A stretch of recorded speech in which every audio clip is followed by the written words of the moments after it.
guys? It's Chat right here. It's your boy Blast. You watching Toe to Toe TV. Bam. What's up, Savage? This is Coach Chip, and you watching Toe to Toe TV. Hey, we're gonna get right into it. I want to cover this, talk about this Canelo versus Crawford fight. I was looking at a lot of the press conferences, both of the press conferences, and just studying, looking at past fights and stuff like that, so I can give you my take. I was looking at the Israel Madrimov and Crawford fight, and I was looking at, everybody was talking about how Crawford was struggling with the fight and stuff like that. And Israel Madrimov is the equivalent of Laura's fight with Canelo.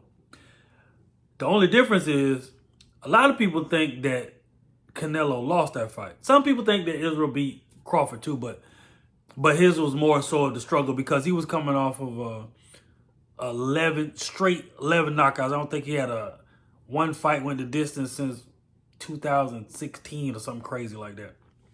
But Crawford was able to figure Israel Madrimov out to a point where he started walking him down.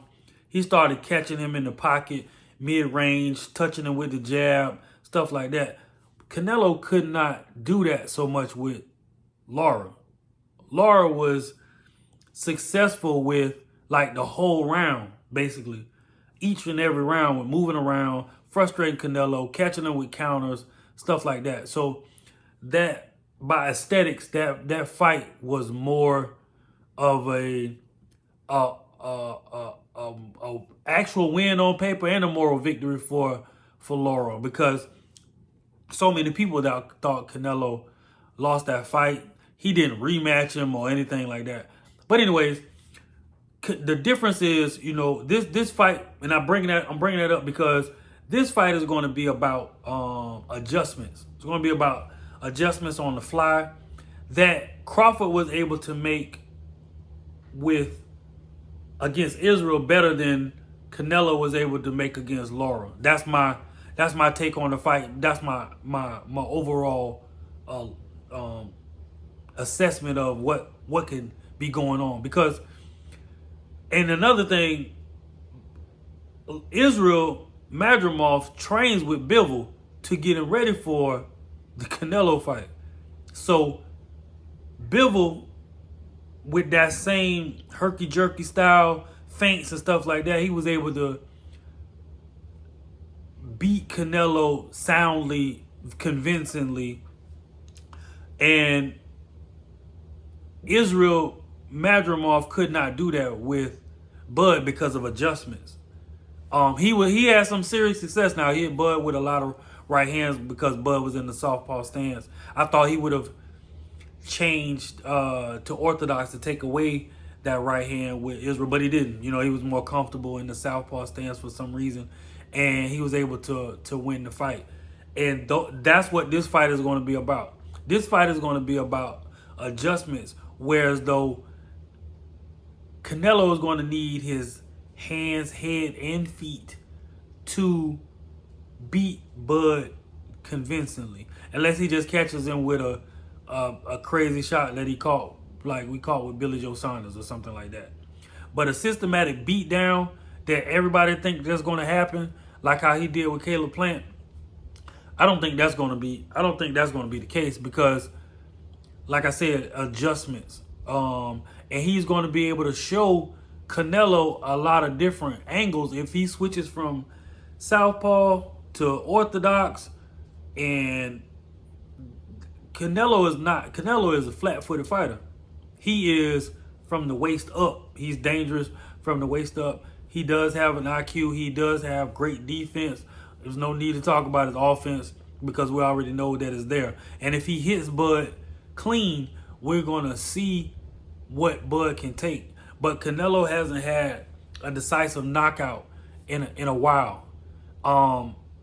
With angles, we saw how Amir Khan was able to win 4 rounds straight, and he was able to catch up with Amir Khan. But Terrance Crawford ain't no Amir Khan. So he's going to have to be able to make adjustments that I don't know that he's capable of making because he's so flat-footed. If in the weigh-in, this last weigh-in, Crawford did a thing that I don't know if a lot of people caught. He systematically got in Canelo's face and put him on the back foot before the fight even started. I don't know. He put him on the back foot. He made him go backwards. Canelo is not. That's not his forte.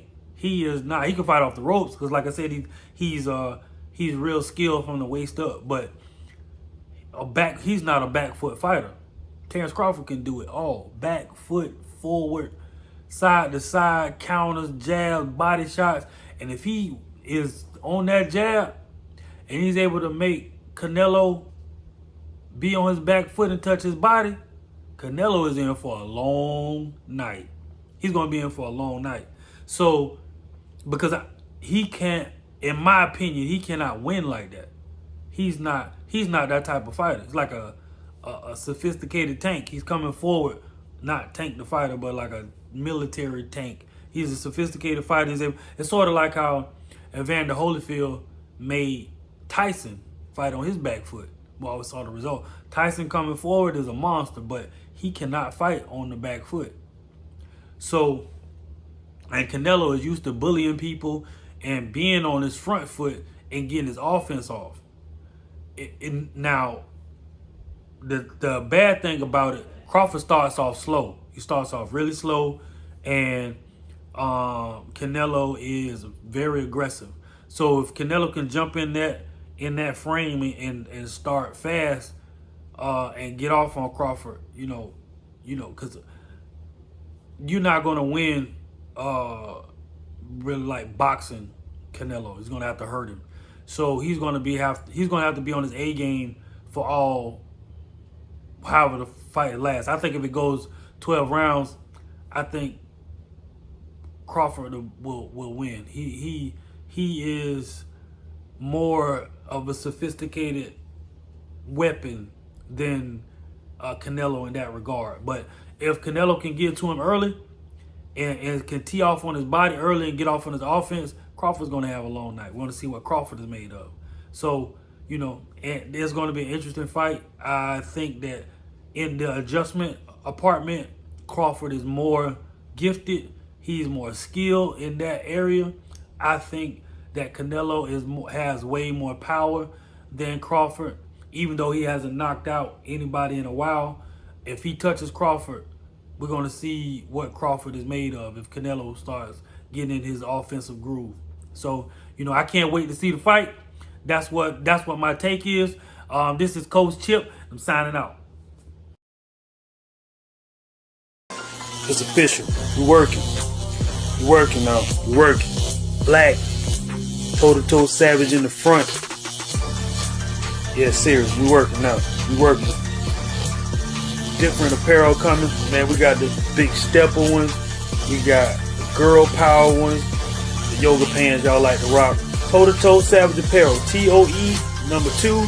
TOE savageapparel.com.